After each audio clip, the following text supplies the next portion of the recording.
my God, Deeds. Thank you. Love you guys. Oh, it means so much to have you guys here. Let me make sure I got all my pictures up so we can look at pictures of what we're going to talk about tonight. And we'll be ready to roll. Molly, our guest, is in the house, so we're good there. And I am just about ready with everything to show you guys. So hopefully y'all can see everything. Let me get my tabs up in order of what we're looking at and make sure we can see it all. You guys come on in, say hello, favorite each other within the comments, favorite the gifters. You're going to hear me tell you that a lot during the show. Emoji J, when you're ready, my guest is here. The team's here, my admin's here. Y'all know how to keep the stream clean. I don't have to tell my crew, so we're good to go. Emoji, when you're ready. Oh, let me do one more thing because I forgot last time. Turn off gift sounds. All right, Deeds, I'll come over and battle you after the show. Okay, cool. Cool. Jason. Emoji J, you ready? You're ready. I'm ready. Let's roll. My palms are starting to sweat. I see you guys in the comments. Thanks for popping in. Eddie, hello. Let's go. Thank you, Eddie. Appreciate you. Oh, the nerves. Thank you, Eddie. Thank you. Thank you, Molly, for the rose. I need to probably turn my text off. It's so quiet. I'm used to playing music. Emoji J, are you ready?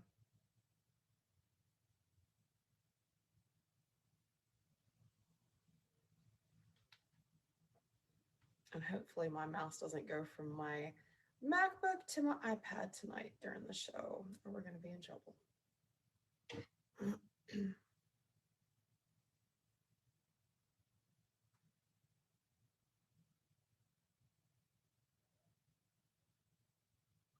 I know. We just waiting. I know Emoji J's here. Just want to make sure he's ready to start, and then we'll go. Sorry for making you guys wait. Thanks for love, Bear. A little bit of patience goes a long way, especially when you're trying to get shows recorded.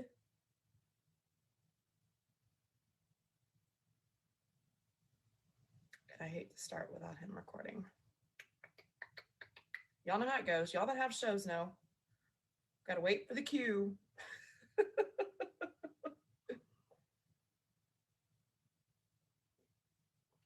Jules, thanks for the roses. Thank you guys for coming in. We're going to get started as soon as Emoji J lets me know he's ready to record. We'll be ready to roll. Jules, how are you? Of course, during the show, I won't be able to call everybody out, so we'll thank you all over the place. K-Baby Zaddy. Oh my God, Blake, what a name. Queen Kitty, you guys welcome in. We're just waiting. All right, let's go, Emoji Jakes. I'm ready. Let's get this going. Welcome to the premiere of Into the Unknown, a show about everything paranormal. I'm your host, Kraken Whips. I've been a paranormal investigator for 13 years now, and like many of you, my interest in the paranormal started with the movies and TV shows. However, it wasn't until my dad passed away in 2010, and I had some experiences that I decided to step into the paranormal field.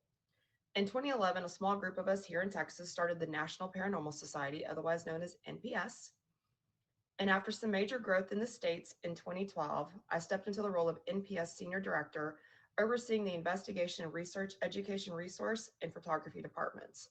To date, I have led 3 local paranormal teams and currently lead NPS of Texas.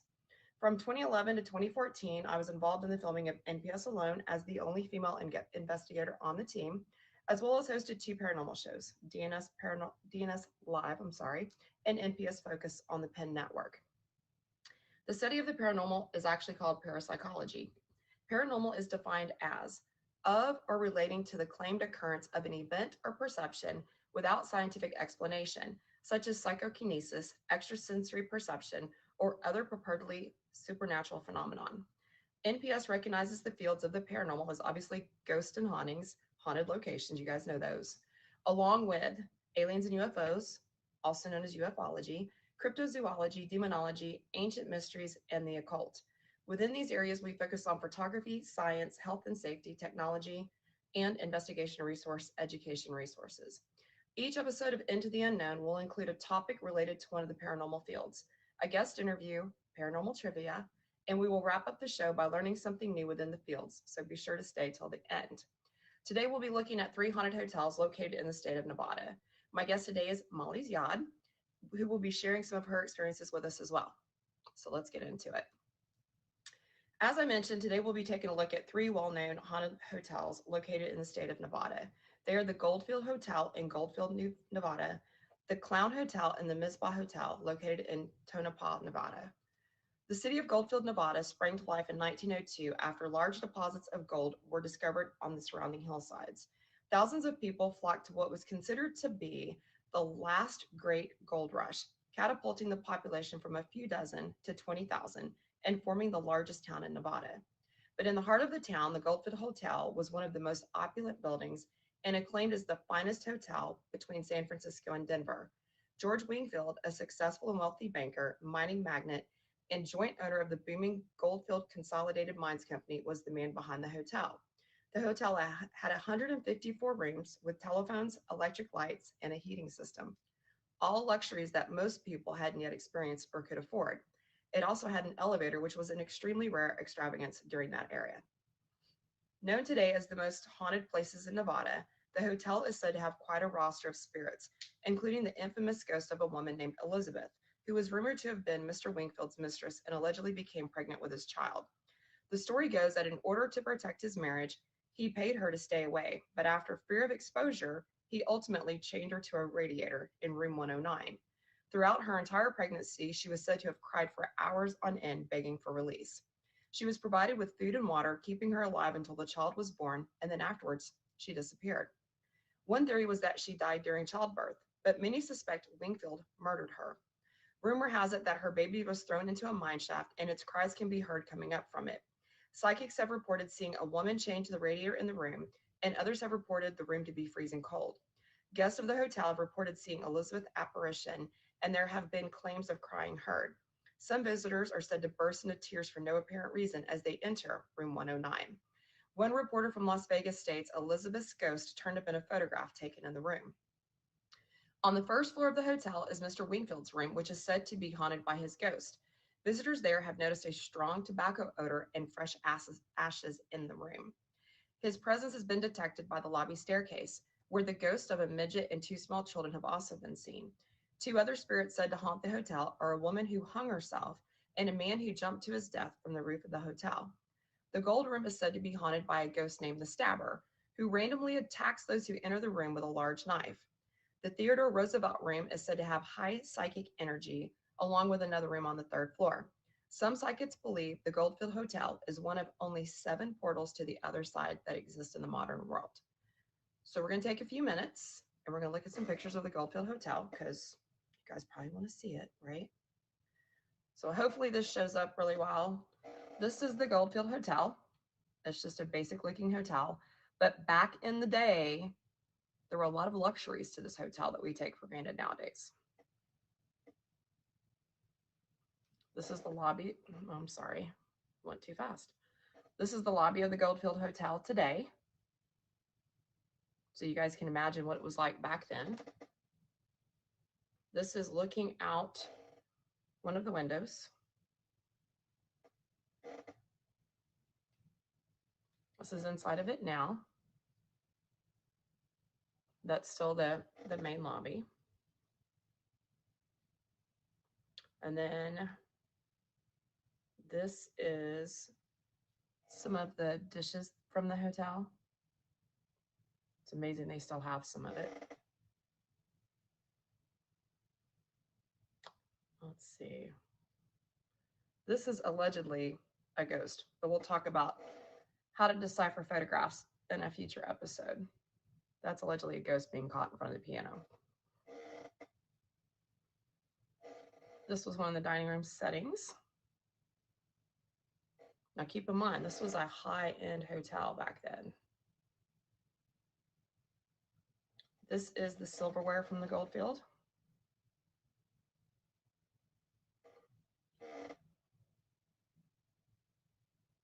There's a buffet plate.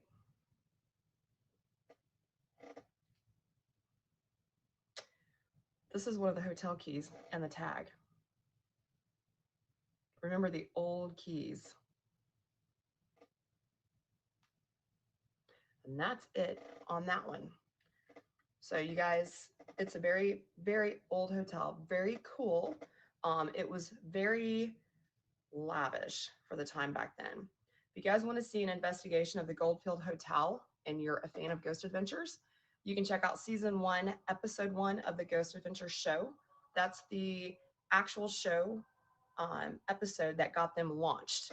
However many, I think it's like 20 or more seasons from when they first started. They also returned to the Goldfield Hotel in season 6, episode 2. So if you guys really want to go see it, it's amazing. So go check out season 1 when they first started, and then go look at season 6 when they went back. Pretty interesting discoveries. For those of you just joining us, this is Into the Unknown, a new show on the app about the paranormal, and I'm your host, Kraken Whips. We just talked about the Goldfield Hotel in Goldfield, Nevada, and next up are the Clown Motel and the Mitzpah Hotel in Tonopah, Nevada. Stick around for paranormal trivia a little later in the show. On behalf of me and my guest, Molly Jad, I would like to thank you for tuning in and for all the gifts. Please favorite my top 3 gifters. You have Fun with Deeds, Sin City Robert, and Triple L, along with myself and Molly when she gets in the box. If you would like to be on the show, please message me on IG. We can talk about paranormal experiences, or if you're a skeptic, I'd really love to have you on to talk. My IG link is in my bio. Next up, we're going to talk about the 2 haunted hotels in Tonopah, Nevada. They're the Clown Motel and the Mitzpah Hotel. And if you're like me, you don't like clowns. Just saying. This hotel is for us. The Clown Motel boasts what's got to be the largest private collection of clown figurines and memorabilia under the sun. The collection contains more than 2,000 clown figurines from all over the world. It started in 1985 when Leona and Leroy David built the motel in memory of their father, Clarence David. David, who was a clown lover, left a collection of 150 clowns in his home. If the creepy clown theme doesn't get you, it stretches from the lobby into each room. Maybe the resident's ghost slinking over from the cemetery next door will. The historic old Tonopah Cemetery is home to many of Tonopah's earliest silver mine workers who died in a tragic mining accident labeled as the Tonopah Belmont Mine Fire of 1911. On February 23, 1911, the mine fire killed 17 miners, 14 of which are buried at the Tonopah Cemetery.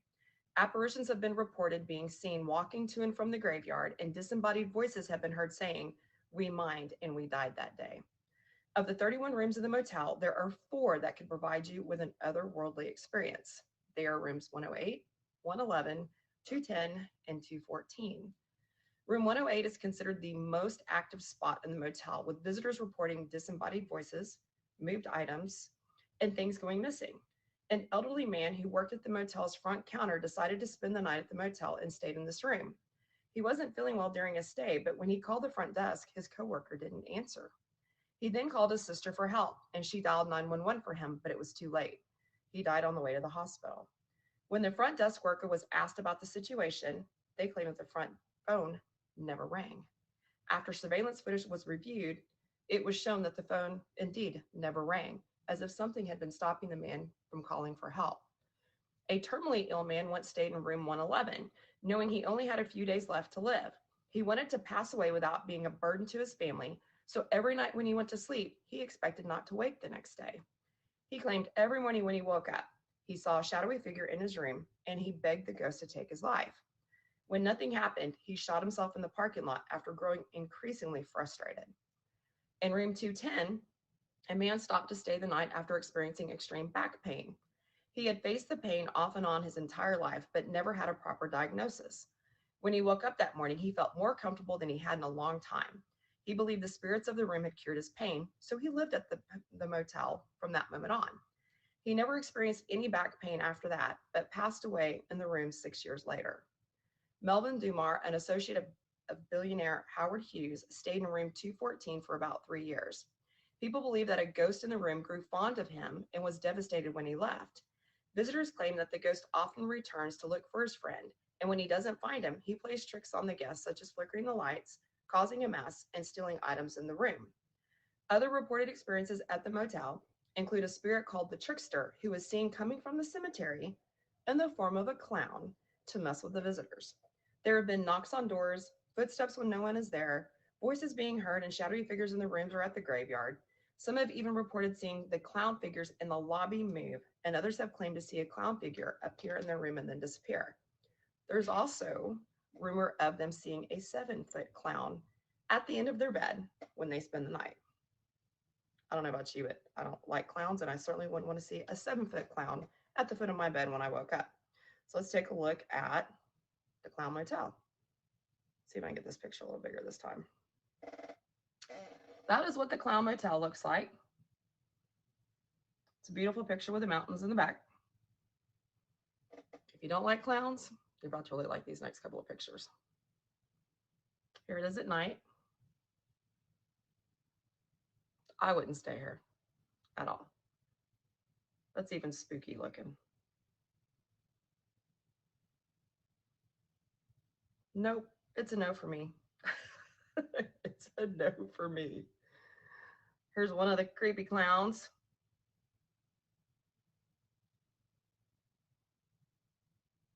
They even have, when I was researching this, they even have one of the rooms themed after the clown It.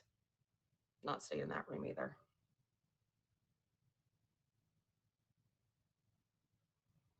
Very interesting. Sorry, y'all. Very interesting collection. Here's room 108.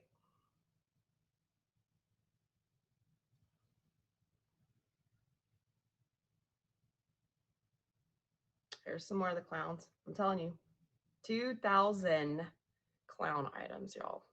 2,000. And I'm sorry, but it's a no for me. Let me see if I can get this picture coming a little better. It's got all the snow on it. It's kind of pretty, but I would still pass it up. It's a no for me. It's an absolute no. What's your typical motel?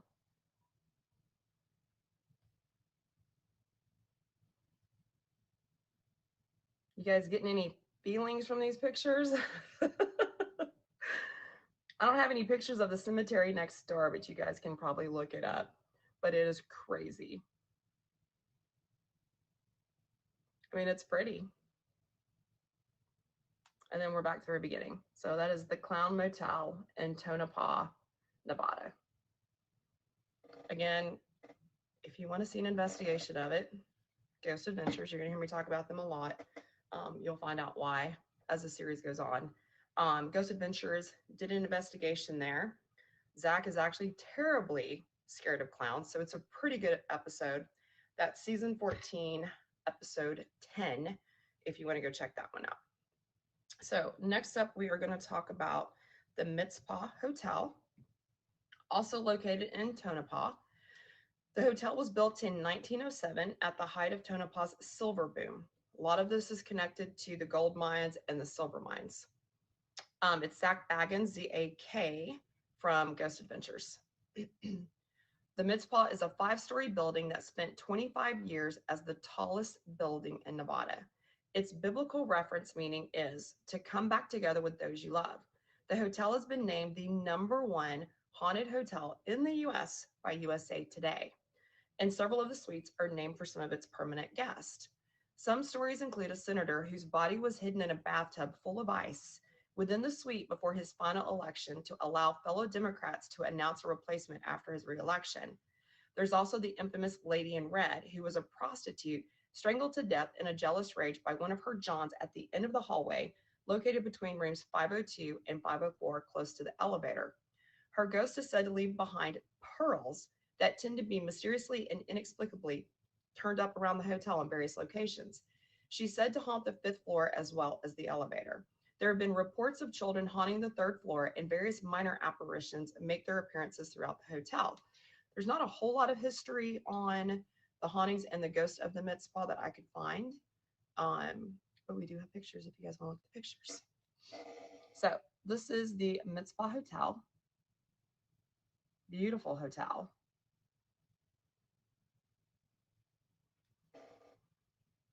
Very, very pretty.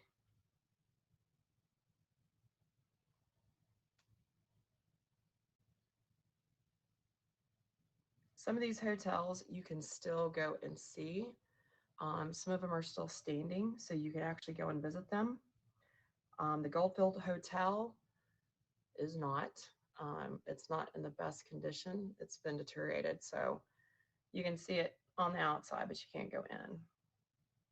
Some paranormal investigators can go in. Usually you need insurance and you need to sign a liability waiver.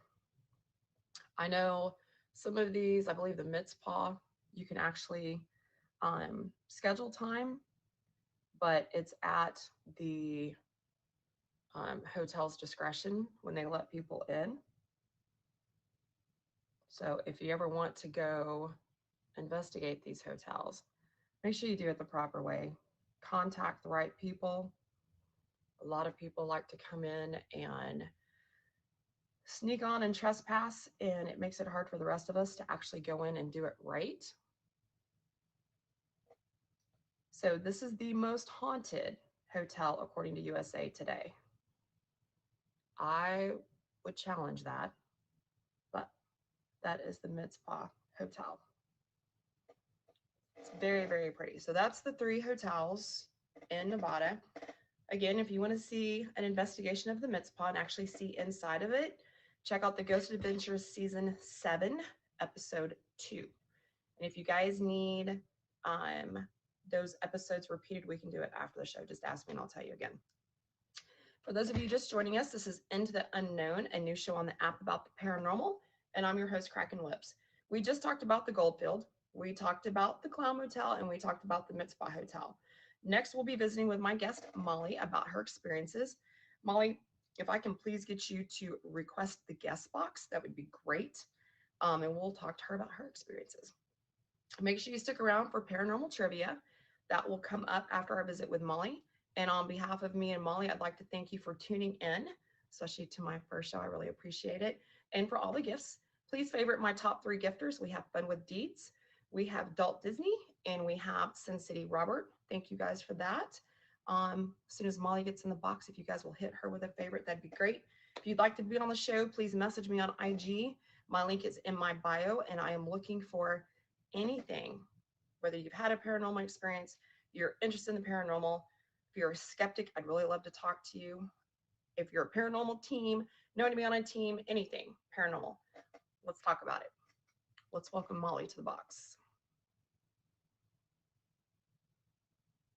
And Molly, I'm going to make you a little bit bigger as soon as you so pop much, in. Kraken.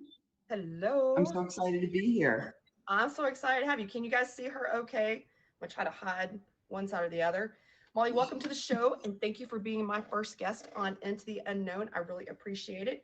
Why don't you tell us a little bit about yourself, when you stream, Okay. what you have coming up, what brought you here, and then after that, we're going to get into the spooky stuff. Well, I'd like to start with Molly Jod. Everybody wants to know about my name. So a lot of people joke around and say, oh, it's Molly Jod, Boys in the Yard. It's not. It has basically 2 spiritual meanings that are very important to me. The first one is the word Yod is actually the 10th letter in the Hebrew alphabet. And according to the Jewish sages, it represents the world to come and completeness. So it's a quick little story. It's like, according to the Talmud, which is the central text of the rabbinic Judaism, the letter Yod wanted to be the first letter of the Aleph Bet, and that's how they pronounce it. It asked this of its creator of the world, but was turned down. The creator then comforted the letter Yod with the fact that it is the first letter of his name and even appears twice in the divine name. Since the word Yod is so small, it also represents the supernatural, the things that are above the physical dimension. So that's pretty fun. If you get to know me, you'll learn all this stuff Uh-huh. why. And then the other one is an astrological sign, a yod. It's a rare, let me see, hold on, let me just get it. A yod is also known as the finger of fate or the hand of God or finger of God, you know. So it's a real astrological aspect that involves three planets forming an isosceles triangle. And you have two that are sextile and then one what is it? Quincux to a third planet. And it basically means it can indicate powerful mystical forces in a person, as well as a deeply entrenched block that must be worked through with skill all their life. It's like they feel like there's a mission or destiny to fulfill. So that's the two Very fitting. words behind my name. I love it. Thanks for explaining that because I know a lot of people were probably wondering, and I think it's Mhm. interesting. It fits with the show tonight. Yes, absolutely. It's perfect. When do you stream? What do you do in your streams? Do you have anything coming up? Do you have any auctions or shows coming up? Tell us a little bit about that. Not really. I used to stream intermittently, would just listen to music at late night and talk with people. Now I've been trying to, like, 1 to 3 p.m. Eastern Standard Time, stream me working on jewelry. I work with sterling silver and gold, and showing people the process on how the ancients did it, working with salts and the fire and the acid baths, the pickle, and how metals form, because everything today that you see is from castings or it's machine automated. So I think it's pretty fun to show people, okay, this is how you make it. This is how you forge the metal and heat the metal and, move it. And Mhm. a lot of crazy things happen in there too. That's awesome. That is awesome. You guys make sure you hit Molly with a favorite. So, Molly, I know you because we've been friends for a while on the app, and I know some of your experiences. So, I want to take this time while you're in the box to just kind of talk about your experiences, Hmm. some things that have been paranormal, according to the definition, right? And other things that you consider paranormal that you've either experienced. I know we also talk about tarot cards sometimes, and that's considered the occult, which is part of the paranormal. So let's get into some of that too. Sure. Well, I was born in New Orleans, Louisiana, which is a very strange and highly spiritual place, good and bad. You can feel it when you enter into Louisiana. You can definitely feel the energies when you enter New Orleans. Um, in fact, I would highly suggest you go there for your research because I think you'd be blown away. In that event of me being born there, I have experienced a lot of things that I have not shared with a lot of people. So I'm going to definitely do three stories or events that happened in my life. Awesome. I think it's very important to, I've been thinking about a lot this week, what started it? What's my earliest memory? And one of the earliest ones, my father died in a pretty horrific death when I had just turned 3. And he was in the Navy and he was on the police force. And he was a pilot training other pilots. And in that, the first one they brought up was there was something wrong with it. The second one they brought up, and they were flying to Alabama and Fort Rucker. And then that's when it crashed. That's when the fuselage, they call it the Jesus pin, shot out, hit the fuselage, and then that was that. Mm. Um, there was a time after that happened, my sleep was horribly disturbed, night terrors, and I still have night terrors to this day. Um, there was, and I'm trying to remember the youngest part of me having experiences. When I was 4, we had moved into this apartment complex, and they had a like a nanny babysitter that would watch me, and they were having a lot of difficulty in me getting to sleep, and I'd wake up screaming and terrified. And one particular week, I woke up screaming, "Fire! We're going to burn fire!" And just all in my dreams, I still remember it. It was just this explosion of fire. Now, granted, I'm 4 years old. Um, I was so exhausted after that week. I begged my mom to I don't know where. I think we went to my grandmother's, my father's house, which was actually 2 miles down the road. And And I begged her, I said, don't go to work today. Please come with me. Please come, let's go to Buma's house. And as we were there, and then we drove home later that evening, and around 8 o'clock that evening, we walked into half of the apartment complex had burned down. Oh, wow. Yeah. So that was the earliest I can remember in premonitions. I think, well, I'll get into that in a little bit. But the second one was I would have a reoccurring nightmare of my grandma's house filling up with water, flooding. And it started when I was very, very, very young, and it stopped in 2005. And in this particular dream, I was swimming right to the back bedroom. And of all things to pop up, it was Count Dracula from Sesame Street. Remember how he would count, right? Yeah. And the three numbers that he said to me were 205. And I remembered that for years and years and years. And in 2005, that's when Katrina hit New Orleans. And my grandfather was very sick, and they had to move to Denham Springs, where my aunt's located, and move in with them.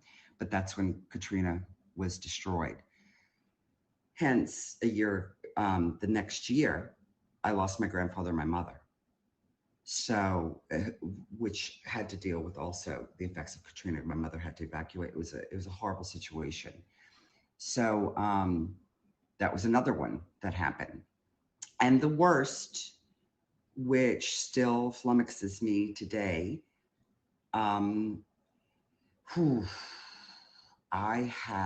it was in 2001, the last week of July, first week of August, I had a horrible nightmare. And this nightmare entailed people covered in ash. There was blood. It was very graphic. There were big boulders of buildings. There was wire. There was ambulances and it was horrific. Because sometimes I will have these dreams or premonitions, and it affects me emotionally very deeply. Mm-hmm. So if I woke up screaming, my husband at the time, was used to these episodes of, nice people like, right? So I freaked out a lot of people with that. So then I went to work. I was very shook up. I was very depressed, very, very depressed. And I wrote down on my calendar, I told one of my best friends there, I said, listen, Magdala, I had a dream something really horrible is going to happen in New York. And she said, what are you talking about? Well, oh, wait, I didn't tell you the rest of it. Right at the end of the dream, where I woke up screaming, a voice said to me, 6 more weeks. So, and this was like the last couple of days of July, right to August. I don't remember exactly.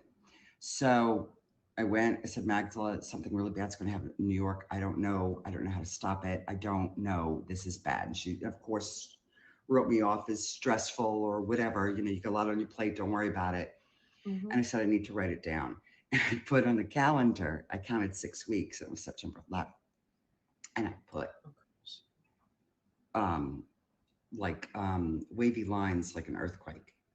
Because that's the only thing in my mind that I could understand. Because a lot of people don't understand there's a lot of fault lines between New York all the way in Georgia and all the way down. Mm-hmm. So when it happened on September, I mean, I was depressed for weeks, literally. And when it happened, I went into work and her face, I mean, we were at work at the time, and she grabbed me by my shoulder and she pointed and said, and so yeah, those are like 3 pretty intense things. And I personally have to sleep with the television on to distract my mind so I can sleep. And if I don't, I will have the most intense lucid dreams that are just too intense for me, to gain some kind of peace. Usually when someone's here, I can relax because it's in a sense like they're on guard.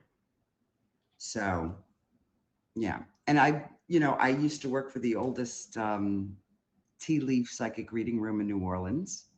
I was I know y'all gonna tease me with what was her name that did the psychic reading line, right? The call line. Oh my gosh, Well, I totally, yes. Dionne Warwick, I think it was, or She something did like one, but there that. was someone else too. I know exactly who you're talking about. Well, I actually was one of the first to actually do that. I had clients from all over the globe calling me. Oh wow. So, I did crystal balls, palm reading, tea leaf readings, tarot cards, things of that nature. And I had to step away from it because it gets very intense. The energy used, it can be extremely exhausting, you Mm-hmm. know. So for a lot Especially of for the right people. non-believers, I always say that there's, more to heaven and earth than Horatio. This is true. This is true. For those Hmm. of you just joining us, this is Into the Unknown. It's a brand new show on the app about the paranormal. I'm your host, Kraken Whips. On behalf of me and Molly, I would like to thank you guys for being here and tuning in. Thank you guys for the gifts. Make sure you're favoriting myself, Molly, my top three gifters. We have Fun with Deeds, Adult Disney, and Sin City Robert. You guys make sure that you're favoriting each other in the comments as well. We would like to continue with Molly. But first, if you guys want to be on the show, talk about your experiences, maybe ask questions if you're a skeptic. Give me a message on IG and let me know what your availability is. We do this every Sunday night at 11 p.m. Eastern. So far in the show, we've talked about three haunted hotels located in the state of Nevada. We talked about the Goldfield Hotel, the Clown Motel, and the Mitzvah Hotel. We're now visiting with Molly. And next after Molly's going to be paranormal trivia. So make sure you guys stick around. So, Molly, to date, what's probably been one of the experiences that you have not been able to either explain, fully understand? It seems like all of your dreams and the premonitions have hit, right? Like you've had an explanation for those. What's maybe one that hasn't just yet that you're like, okay, hang on, based on these past ones, I, you said you sleep with the TV on. So has there been one that you just haven't had an explanation for or haven't been able to define? Well, I came from a very traumatic childhood that I won't go into. And I feel that in my case, something was developed with regards to hypervigilance and sensitivities. I always had to be on guard, and I still do it to this day. I have to watch myself out in public places because it's too much for me. Mm-hmm. I'm not schizophrenic. I But hear it's voices. overwhelming. It's part of like clairaudience. Sometimes it's like the only way I can describe it is like a radio station. Doesn't make any sense. They're talking. It's random, ridiculous words. I could be anywhere at any time, and I'm like, well, that just wasn't helpful.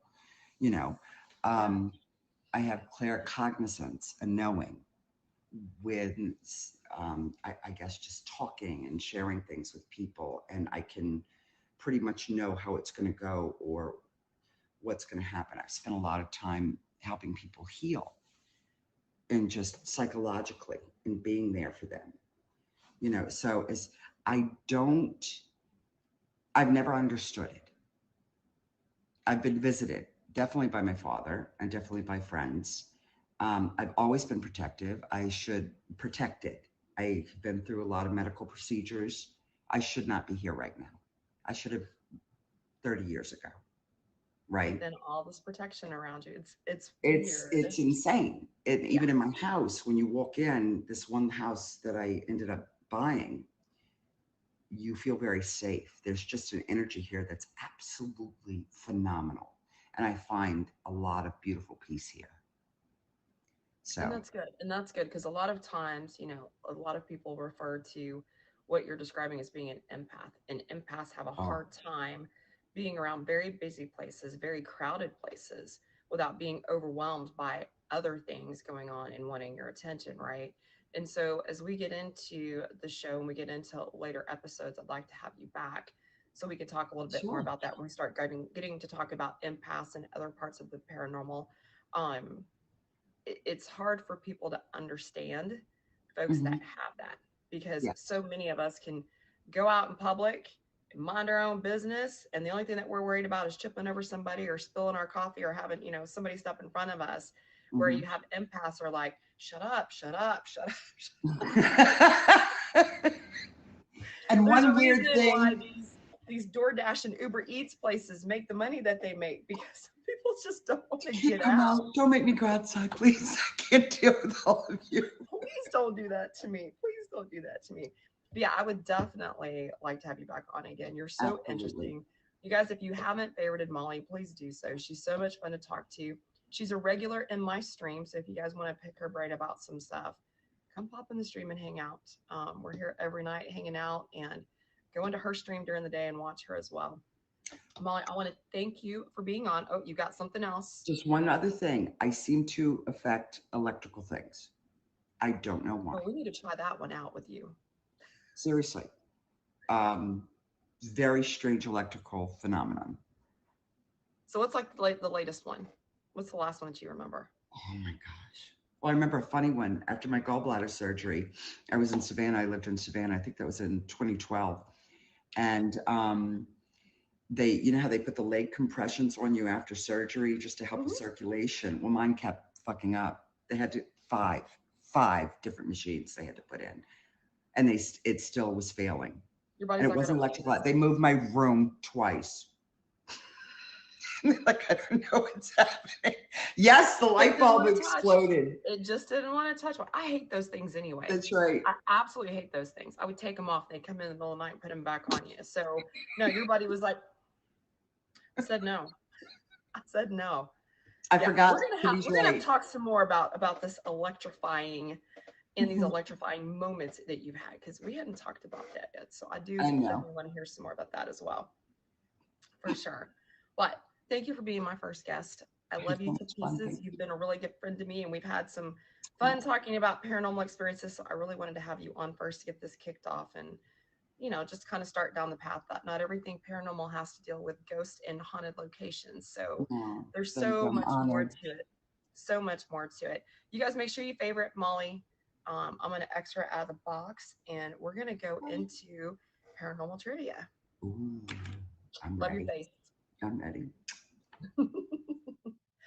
All right, you guys, are y'all ready for the trivia portion?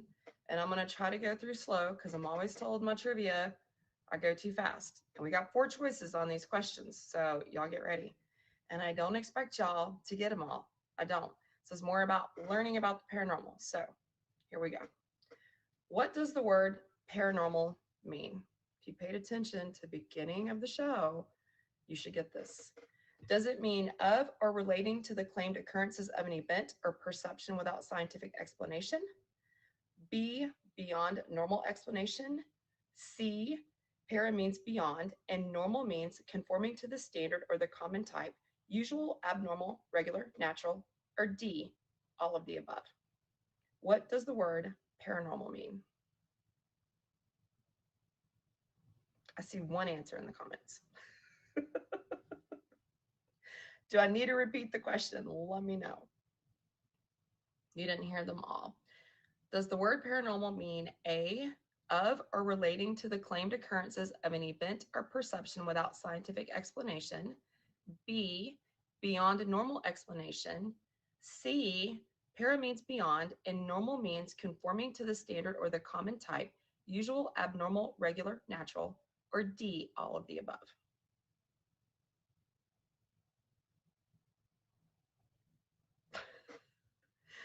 If you guys said D, you got it right. Paranormal means all of the above. When was the first known use of the word paranormal? Was it A, the 1920s, B, the 2000s, C, the 1600s, or D, the 1400s? When was the first known use of the word paranormal? The 1920s, the 2000s, the 1600s, or the 1400s? Take some good guesses. And I want you guys to think about how far back paranormal has gone. I see some good guesses. Anybody else? It was in the 1920s, believe it or not. 1920s is when the word was first known to have been used. What are the most notable paranormal beliefs? Is it A, ghosts, B, extraterrestrial life, C, UFOs, or D, all of the above? What are the most notable paranormal beliefs? Ghosts, extraterrestrial life, UFOs, or all of the above? You guys are saying all of the above. You're correct. What's a cryptid? You guys heard this term cryptid? What's a cryptid? Is it a mummy that returns to life, an ancient vampire, an animal that has not been discovered yet or documented by scientists, or an ancient werewolf from Eastern Europe? What is a cryptid? You study cryptids in cryptozoology.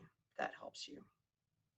Is it a mummy that returns to life, an ancient vampire, an animal that has not been discovered yet or documented by scientists, or an ancient werewolf from Eastern Europe? You guys that are saying C is correct. It's an animal that's not been discovered yet or documented by scientists. What is an anecdotal, I can never say this word, what is an anecdotal approach to paranormal investigations? Is it paranormal investigations are based on a collection of stories? Anecdotes are created to fend up demons, spirits, and other cryptids during investigations? Evidence collected regarding the paranormal using the scientific method, or none of the above? What is an anecdotal approach to paranormal investigations? Paranormal investigations are based on collections of stories. Anecdotes are created to fend up demons, spirits, and other cryptids during investigations. Evidence collected regarding the paranormal using scientific method, or none of the above?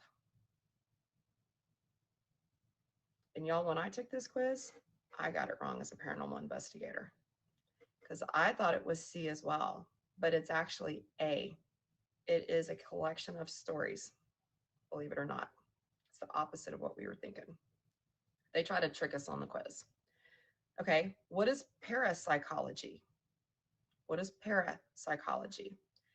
Is it a form of psychology where paranormal psychologists work with spirits to help them cross to the other side? B, the study of mental phenomena of unknowing beings such as spirits and cryptids. The study of mental phenomena that are excluded from or inexplicable by orthodox scientific psychology, such as hypnosis, telepathy, etc. Or I have no idea. What is parapsychology? Is it a form of psychology where paranormal psychologists work with spirits to help cross to the other side? Is it the study of mental phenomena of unknowing beings such as spirits and cryptids? Is it the study of mental phenomena that are excluded from or inexplicable by orthodox scientific psychology? Or I have no idea. I'm seeing a mix. The answer is actually C, the study of mental phenomena that are excluded from or inexplicable by orthodox scientific psychology. Think about science when we're talking about the paranormal. What famous prime minister met the ghost of Abraham Lincoln? What famous prime minister met the ghost of Abraham Lincoln? Was it Tony Blair, Neville Chamberlain, Margaret Thatcher, or Winston Churchill? Which famous prime minister met the ghost of Abraham Lincoln? Tony Blair, Neville Chamberlain, Margaret Thatcher, or Winston Churchill? And I have a story about it. Oh, I see a lot of A's and I see some Churchill. You guys, it was actually Winston Churchill. Sometime after World War II, he stayed at the White House. During a bath in which he was smoking a cigar and drinking scotch, he encountered the ghost of Lincoln. Considering he was stark naked, Churchill reacted to the apparition of the president by saying, "Good evening, Mr. President. You seem to have me at a disadvantage." According to the story, Lincoln smiled and faded away. Could you imagine? What is the Committee for Skeptical Inquiry? Is it a committee of physicists and skeptics who investigate claims of the paranormal? Is it a committee in Alabama of local ghost hunters? Is it a committee founded by Winston Churchill of his numerous experiences with ghosts? Or is it a transnational American nonprofit organization that investigates controversial and extraordinary claims? What is the Committee for Skeptic Inquiry? Is it A, a committee of physicists and skeptics who investigate claims of the paranormal? B, a committee in Alabama of local ghost hunters? C, a committee founded by Winston Churchill of his numerous experiences with ghosts and spirits? Or D, a transnational American nonprofit organization that investigates controversial and extraordinary claims? A lot of C and D's. It is actually D. It is a nonprofit organization that investigates controversial and extraordinary claims. If you guys watch ghost shows, you should know the answer to this one. What's an EVP? Is it A, an extrapolating visions phenomena, B, electrical vapor phenomena, C, evaporated visible poltergeist, or D, electronic voice phenomena? What is an EVP? A, extrapolating visions phenomena, B, electrical vapor phenomena, C, evaporated visible poltergeist, or D, electronic voice phenomena? For you guys that are saying D, you're right. It's electronic voice phenomena. We'll learn more about EVPs and recording them later. How many people experience some type of haunting or ghostly phenomena? Is it 1 out of 10, 2 out of 10, 5 out of 10, or 8 out of 10? How many people experience some type of haunting or ghostly phenomena? 1 out of 10, 2 out of 10, 5 out of 10, or 8 out of 10? Think about it.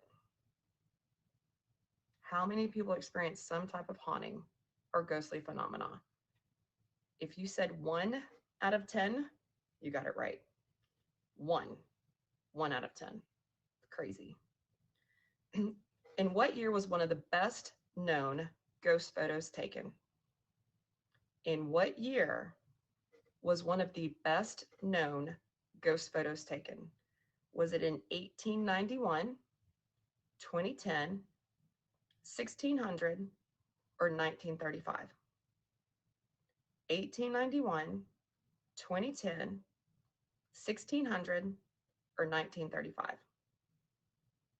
What do you guys think? I'm going to tell you, it's not as early as you would have thought. You have to think about cameras and when cameras were invented. It was actually in 1891. Do you guys want to see the photo? Because I have it.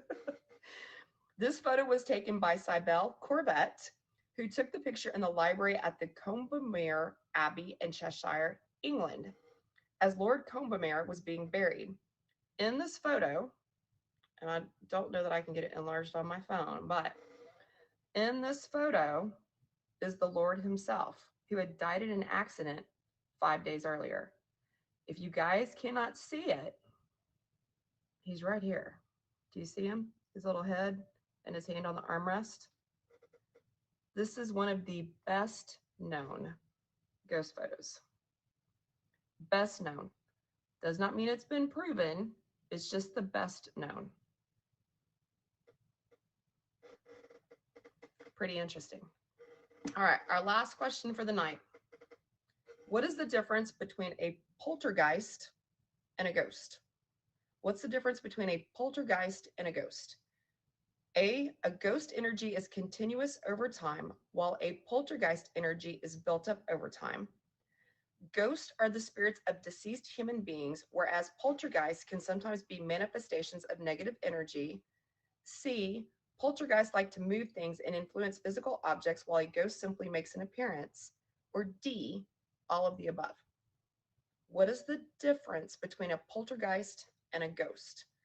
A ghost energy is continuous over time, while a poltergeist energy is built up over time. Ghosts are the spirits of deceased human beings, whereas poltergeists can sometimes be manifestations of negative energy. C, poltergeists like to move things and influence physical objects, while a ghost simply makes an appearance. Or D, all of the above. What's the difference? Seeing lots of different answers. You guys, the answer is D, all of the above. We'll learn a little bit about it. That is it for paranormal trivia. We got a few minutes left, so let's get it wrapped up. As we're coming to the end of the show, I'd like to share with you the 4 different types of hauntings. We will wrap up each show with something educational for you guys, whether it's a definition or just some information. So the 4 different types of hauntings are residual, intelligent, poltergeist, and inhuman. Residual hauntings are described as a videotape playing over and over again at seemingly random times. It is believed they are trapped or imprinted energies on an environment caused by something traumatic that happened at the location. Intelligent hauntings are what most paranormal investigators look for. This haunting has intelligence or consciousness associated with it. It can respond to questions, react to trigger objects, and interact with investigators. Poltergeist hauntings are caused by a ghost or spirit that's responsible for physical disturbances that can at times be violent. They can make loud noises or cause objects to move or be destroyed. Foul smells are associated with this type of haunting. Inhuman hauntings are caused by something that never walked the earth as a human. So this would include angelic, animal, and elemental hauntings. Demonic hauntings fall into this category as demons or fallen angels. These hauntings are similar to poltergeist hauntings with a few exceptions. Religious items in the home will be affected, the smell of sulfur will occur, and one person will be affected more than others. I want to thank everyone for joining me tonight for my first episode of Into the Unknown. My guest was Molly Ziad. On behalf of me and Molly, I would like to thank our gifters, Fun with Deeds, Dalt Disney, and Sin City Robert. Thank you guys for being here. Thanks for all the other gifts. If you'd like to be on the show, again, this is the first show, still looking for guests. You don't have to have a specialty in the paranormal. Maybe you had an experience. Maybe you're a skeptic. If you're a skeptic, I definitely would like to hear from you. You can message me on IG. You can find my IG in my bio. And if you'd like to stay after the show, we can answer some questions. We can review what we've learned and what we heard today. And I'd be happy to talk to you guys some more. Molly, again, thank you so much for being in the show tonight. Next week, my guest will be Top Badge Juby Rocks, talking about her experiences. Hope to see you all again next Sunday at 11 p.m. Eastern for the next episode of Into the Unknown. Hope you guys all have a great night. Thanks for being here. And now